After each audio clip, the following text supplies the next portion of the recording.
Welcome everybody to our first event of the semester, our first Startup Campus event.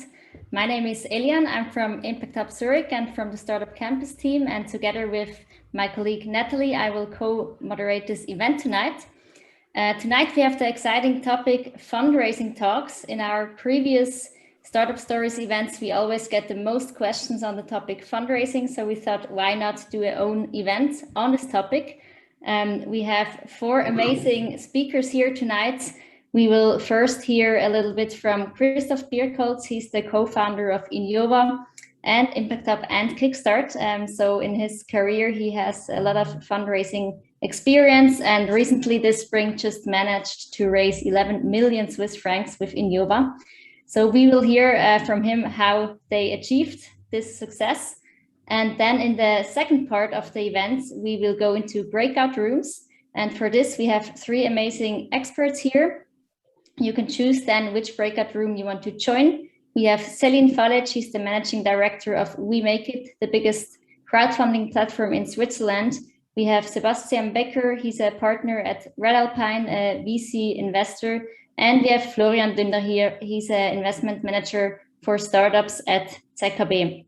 And before you will choose the breakouts, they will shortly introduce themselves so you can choose accordingly.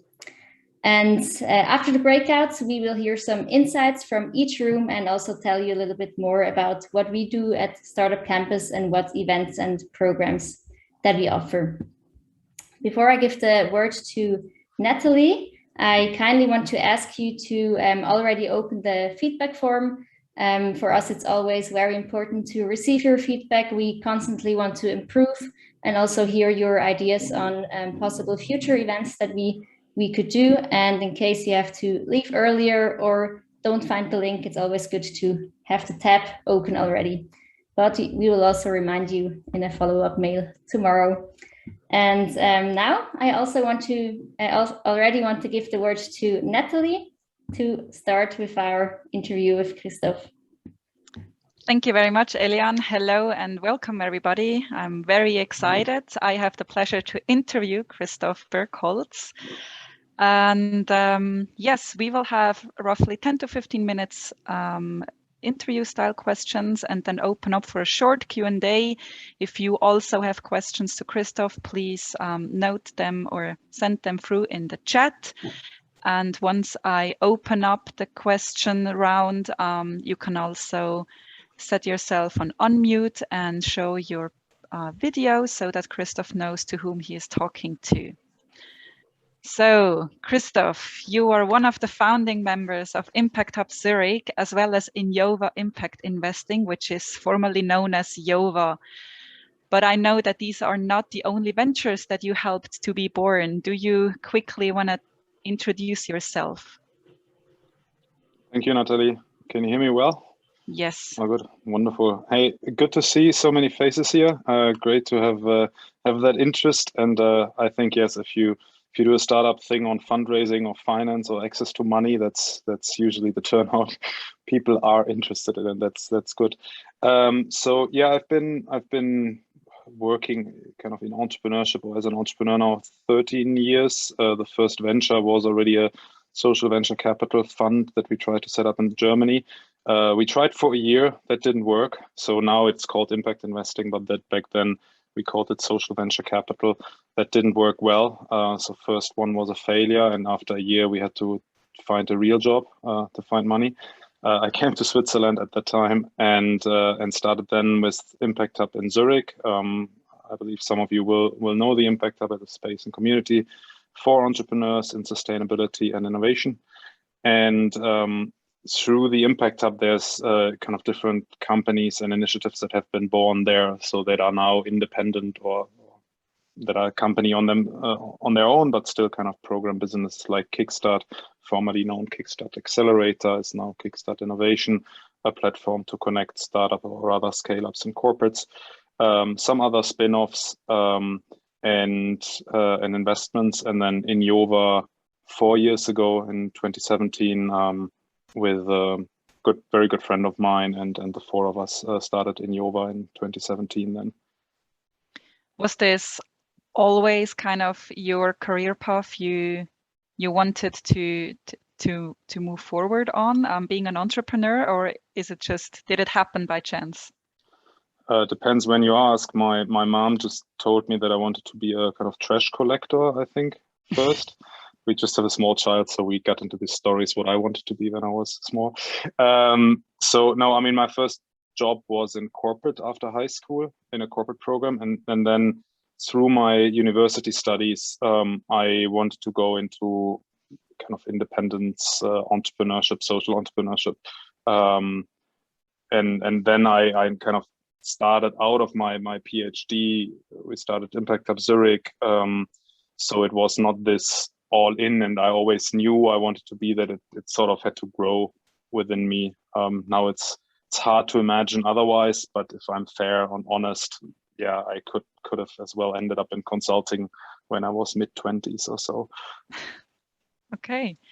So Inyova is the leading platform to make investments with a positive impact. And earlier this year in May, the team around you managed to raise 11 million Swiss francs from both government funds as well as investors. Can you tell us more about that? About the round or Inyova or both? About the round. About the round. Yeah, so it was, I mean, in May, if it was May, we announced it. Of course, a round always takes some more time. I mean, in fact, it takes probably a year. I mean, almost 1.5 years in advance, you start to be planning about the next round. So you're thinking these 18 months cycles, sort of. So 18 months before May, we had already thought, okay, what's the next round going to be and how much and where to go. So it sounds May, but there's most of the work happens, of course, before. In the end, it was structured roughly 8 million in just private funding, almost entirely by angel investors, by individuals still, rather large ticket angel investors, so to say. It was our Series A, and then 3 million through the technology fund, which is it's a guarantee that allows you to get a credit line, which is very nice because it's non-dilutive, but it has strings attached. For instance, you have to have a business model that actually can save CO2 emissions. So it's a kind of very much bound to environmental technologies or environmentally related impact, that this money is granted by the Swiss government. And then from the larger amount of the private capital, yeah, that was many existing investors, of course, and then some new individuals that joined. We only have very few what you would consider institutional investors, and no real VC in it. Yeah. Or maybe one would say so, but yeah, I mean, we had a strategy of not going for VC, so yeah, that worked out quite well. That would have been exactly my next question. So was there a strategy that you followed, that you deliberately chose to reach out to private angel investors, and then the other part for the government, or how did that work out? Yeah, I mean, so government is that's something you try on the side, and that even takes longer than a normal round, because it's a lot of checks, and also as a digital investing platform, it's rather new. It's not like Climeworks sucking out CO2 from the atmosphere where you can directly say this. So government just ran on the side, and it's great to have, but you cannot rely in a sense on that funding, and it's also only granted if you can make it actually through as a company. So it's not the super high risk sort of investment. And then on the strategy for going for individual or angel funding, that was about spring, early summer 2020, where we decided deliberately to only go for individuals. We had done VC conversations in winter last year that ended also up in, I mean, we had term sheets, so we could have kind of gone with VC funding, but we felt that the strings attached and the term sheets were not what we really liked, or liked as much as we thought at this time was the right one. Was also a difficult phase. Maybe there would have been one or two VCs where we could have said yes, but then also it was directly when the first lockdown and when Corona really hit. So their timing for due diligence didn't fit our risk profile for we wanted to have money in the bank, basically. That's when we did a convertible round in spring already. And after this convertible round, we decided that we would not go for VC at all and try to raise the funds, and through that basically stay a little bit more independent from exit date and strategy around exit. And we felt that that fits much better to our ambition as a company and what we stand for. And you need, of course, the angels who kind of buy into it and are able to finance growth in this amount. I think that's already a very big learning for our audience, that you also have the courage to step away from a partnership or an investment that doesn't meet your vision or your timeline, or just where it doesn't feel right. So that was very insightful. Thank you for sharing that. And how did you get in contact with these private angels? Did you know them before, or was it?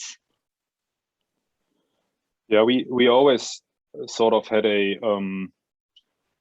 almost a very well-connected person who could bring us through the round. So I think in the kind of seed round, so we did pre-seed, seed, Series A, and we always did convertible and then equity round. So basically quite some rounds already, although we were rather young. And in the early rounds, it was mostly my personal network, and that was built in 10 years of Impact Hub and being in that sphere in Switzerland. So that's maybe a little bit mean as a recommendation, right? First build up 10 years of a trusted network, and then you have all these connections. But maybe the underlying recommendation there is try to find an ally with people who have that network, and bring them in as advisors, board members, maybe co-founders or what. So my role as a co-founder was always investment rounds, basically. Was always bringing in the contacts, and then to a point where for the Series A, as I said, we needed now also business or individuals who could do larger tickets, and a network where I haven't built up personal experience in this kind of growth step. Yet we brought in another person, Alois Flatz, who is well connected in this growth stage. He has been in sustainable finance for, I believe, 20 years or so, and he could bring in some new, let's say, larger ticket individual investors. So that would be my recommendation, looking for some well-connected people to help you. Okay, good. And how did the fundraising now for Inyova differ from, I assume you also have other experiences with fundraising, for example, for the Impact Hub Zurich. So how did that differ? Totally different. So Inyova is, I mean, apart from our strategy so far, that we said, okay, let's try to keep it independent from institutional funds as long as possible. It is the rather normal textbook type of venture growth case that you would read about. That's Inyova funding. Impact Hub is a more of an organically growing SME. It's not of not that type of hockey stick kind of venture where you do kind of this type of equity investment. So in Impact Hub, we did it much more messy in a sense. So whatever worked. I mean, in another way, it's also the best way of funding your venture is through revenue. I mean, let's be honest. I mean, that's great, but that's not always possible, and it's not always possible to grow fast. And like in a sector of Inyova, where you need a lot of upfront investment for trust building, but once you are in the market and you are known, you have a very strong positioning. Clients don't easily go away. That's investment market also, or retail investment market. In Impact Hub, we first did sort of consulting agreements and some programs on behalf of corporates or others, and financed a lot through that. We had different credit lines, privately guaranteed, very dodgy in a way because we didn't have any cash to guarantee it. We had grants. We had some very generous foundations, and WWF gave the first grant of 15,000 for an environmental program we did with Impact Hub. So really, I think almost on the two sides of the continuum of early stage project or venture funding is this kind of muddling through, and then on Inyova a little bit more the textbook type of rounds, financing, valuations, and all that. Mm-hmm. Okay, thanks for sharing. You already mentioned some recommendations for the audience. Now we're always interested in hearing some pitfalls or hurdles or something that just did absolutely not work out that was a learning for you and for the team. Do you have a particular moment or point in time where you were like, okay, that did absolutely not work out, or where it was difficult? I mean, it depends a little bit on how thick your skin grows over the years. So as I was in there, I had many moments of, oh, that didn't work out at all. But I mean, I'm still there, or we are still there with the project. So it sort of did work out so far. So, yeah, I mean, timing is an issue. So I mean, as I said already, like, I mean, 18 months in advance, we have an idea of the next round, and we have an overall story of like, we have an overall understanding of how many rounds will we need. Of course, reality will go different, but at least to have this picture in mind how it could work is, I think, something to develop. And I mean, I think try to have a good understanding of your business model early on. Of course, this is a little bit counterintuitive to kind of lean startup, where a lot of things are still developed in the first weeks as you talk to first customers or potential clients with prototypes. So you don't exactly know, you might not even know, am I in B2C or B2B business? So as things are shaping, it's hard to derive a very good kind of funding strategy that is long-term. But understanding if you are in a kind of VC/equity type of investment case where you need a lot of money fast, or if you want or can grow organically by revenues or by, you know, other sources of funding, I think these are sort of major routes to choose. And as soon as you know it, you can also recruit differently or find advisors differently that you would need. So I think that's certainly something I would keep in mind. Yeah, I think it all starts with what you want and what you are. Funding is a derivative sort of, or funding strategy is a derivative from what you're doing and what you aim to be doing. And a lot of conversations. Also, don't hold back to ask for advice to those. I mean, now we have rounds of almost even 100 million and more in our direct proximity here in Switzerland. So ask those, try to get in contact, ask those people, ask the CFO. We definitely ask a lot of people.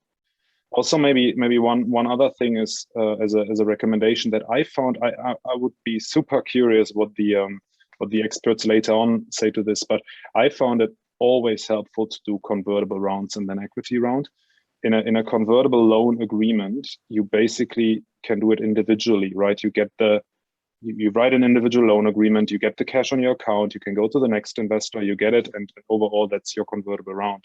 In an equity round, you have to have it all into one time, and you have to have a valuation, by the way. So I found it in very early startups, I think being knowledgeable about the difference and to the nitty-gritty details of why it's helpful, I think that's something you can also learn in courses, I believe.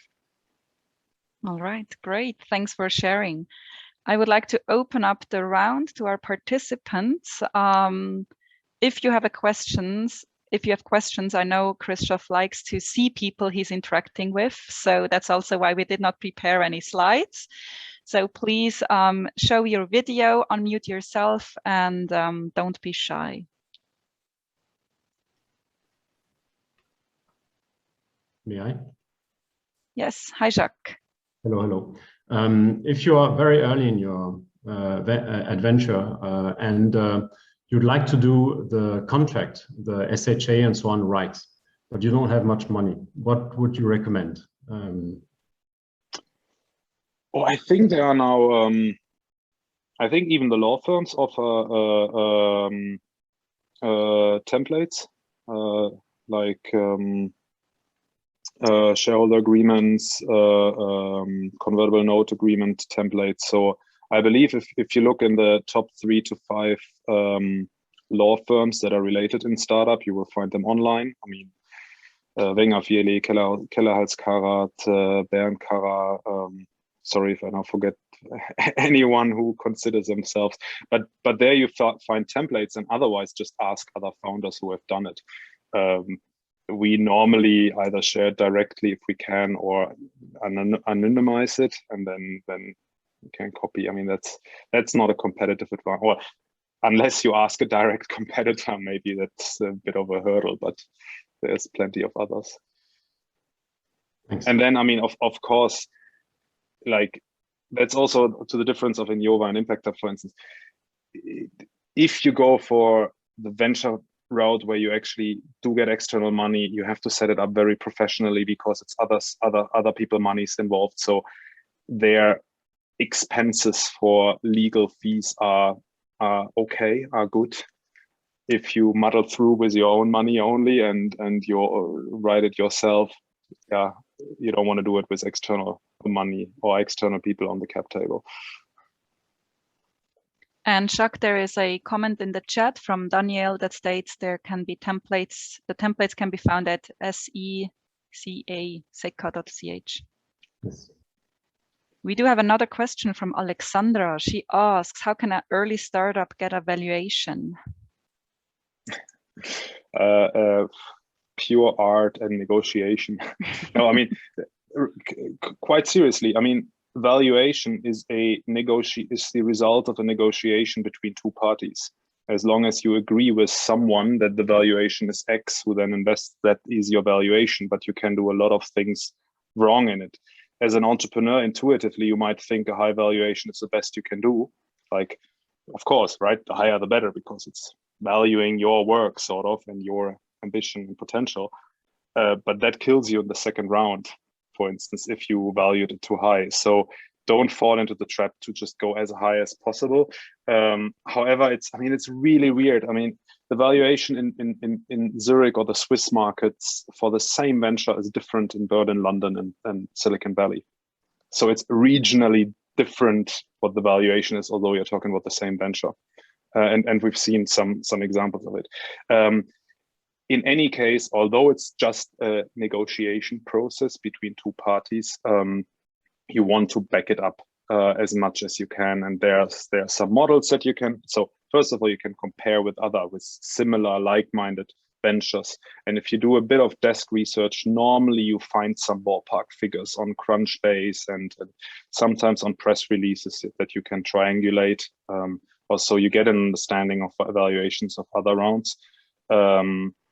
Then you can build it with the different models. So, like, that's basically, if you have 2 or 3 ways to come to a figure and the figure is not too far away, I think that serves as a good basis, as an argument. But then in the end, it's just the 2 parties, lead investor and you, have to agree, or if you have a lead investor. So it's also sometimes, I mean, sort of also like in the business angel process, you might agree on a valuation with someone who's not really the largest investor in the first round, or maybe not the most knowledgeable investor that you have in the round. So I think there's a sort of difference in valuation if you talk to a VC that has to manage their own economics. So if you have a VC in the round involved, or if you have if you do it with angels in the beginning. And normally you do it with, I mean, in very few cases, your first round would have a VC on board. I'm in one venture where this is the case, but most are not. All right. So thank you for that question and for the answer, Christoph. We have another one. I think it was from David. You raised your hand. Yes, thank you. Hey, Christoph. Good evening, everybody. Thank you very much for your insights. A following question concerning angel investors. What was, in your opinion, the biggest challenge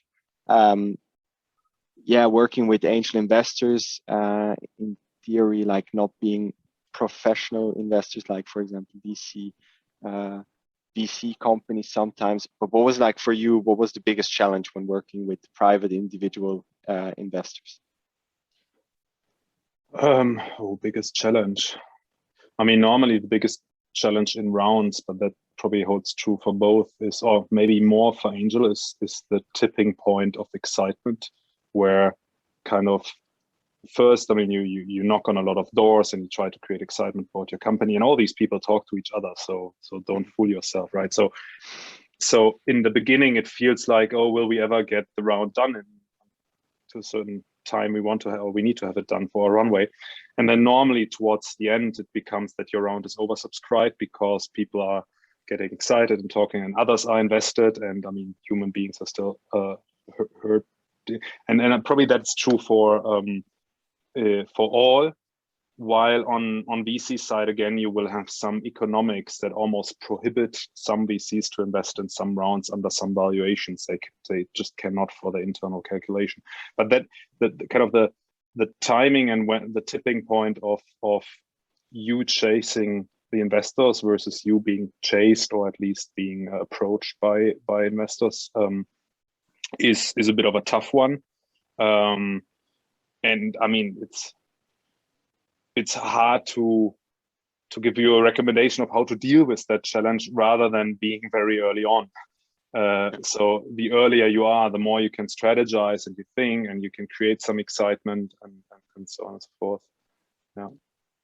And then, I mean, you said compared to VCs. So I haven't found a company or driven a company where I'm a co-founder where a kind of active VC is in, so I can't compare that really. I've seen VCs both in fundraising as well as co-investors in others, and some hold up for what they say. They are super experienced, super helpful, and some others burden you with a massive due diligence in documents and whatnot, and I'm not sure how much value that really creates. Did that help, David? Thanks. Yeah, definitely. Was Okay. definitely good insight. Thanks. Great.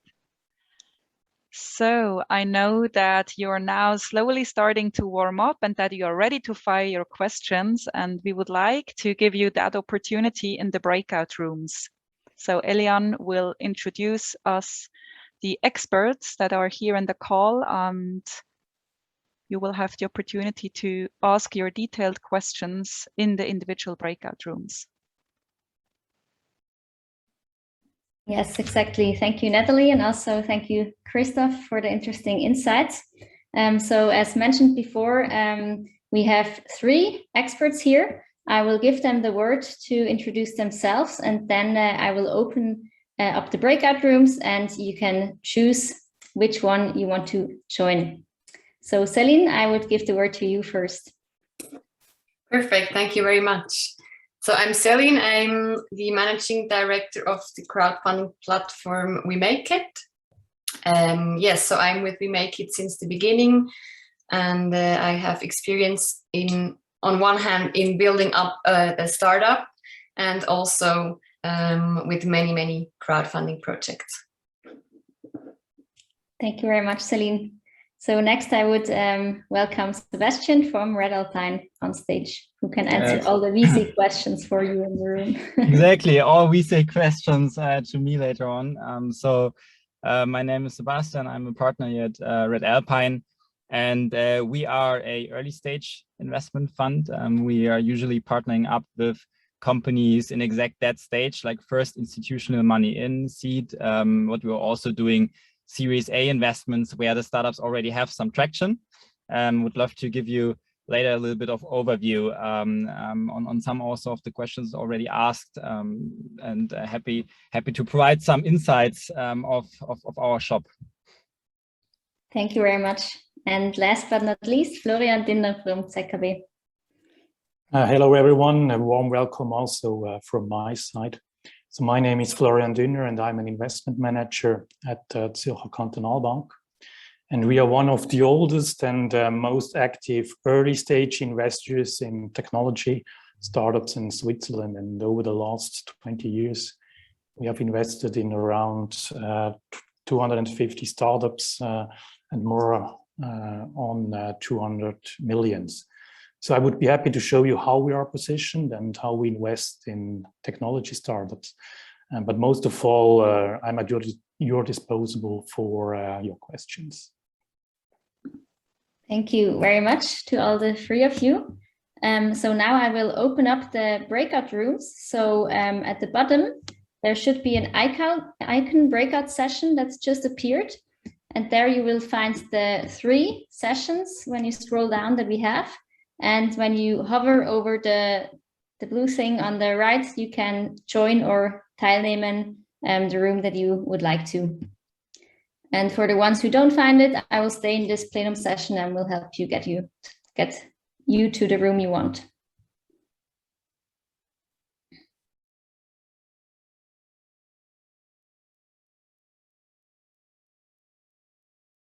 Yeah, actually, just now everybody's back, so I quickly repeat.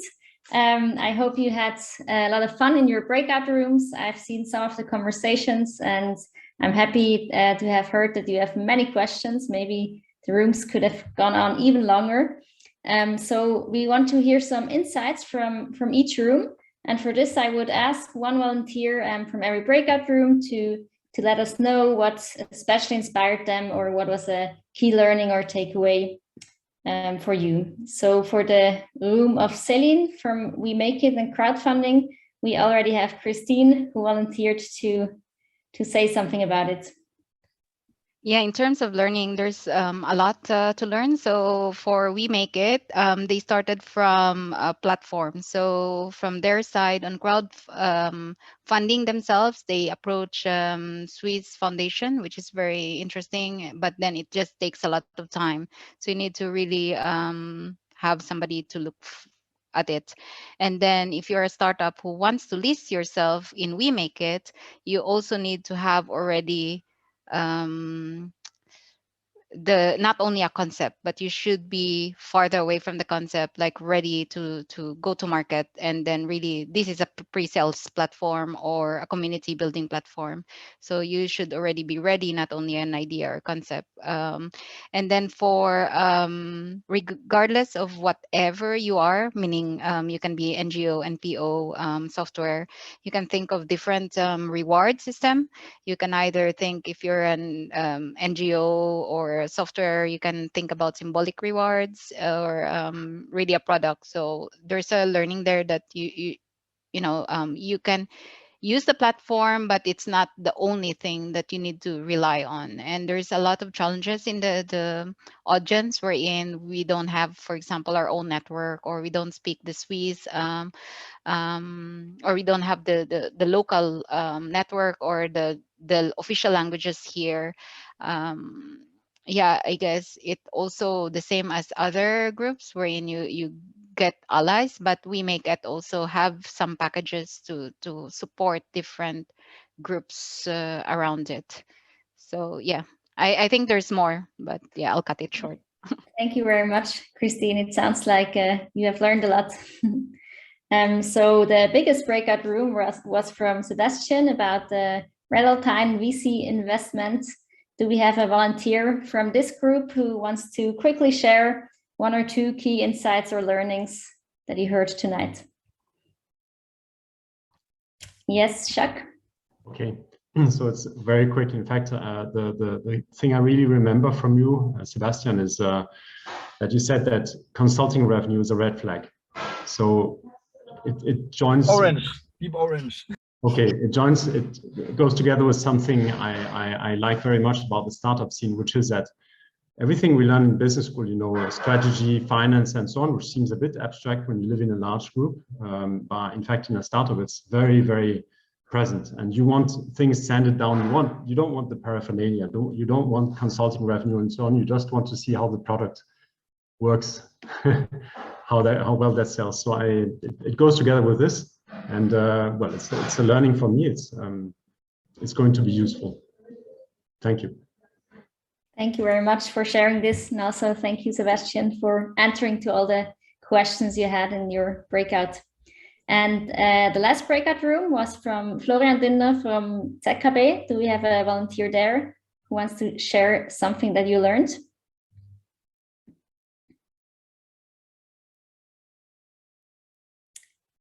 Don't be shy.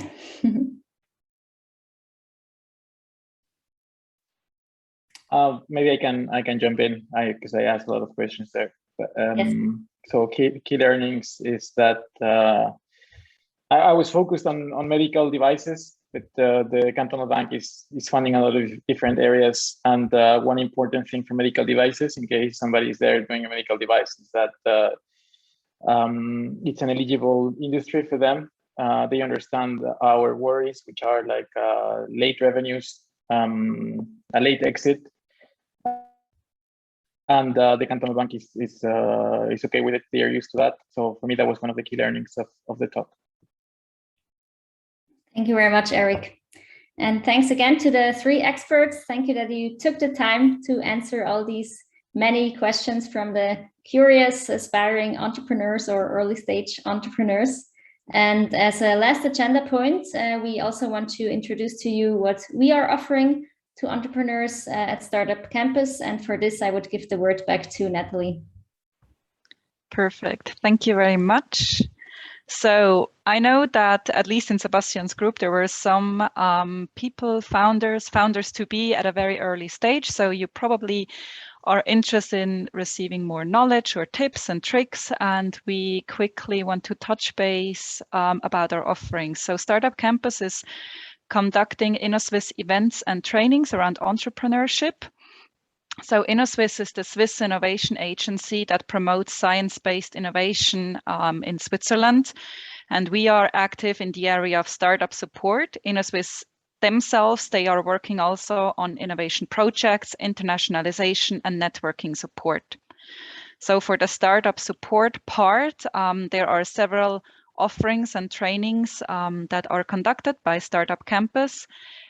They reach from Module 1 up to Module 4, business ideas events, business concept, business creation, and business growth.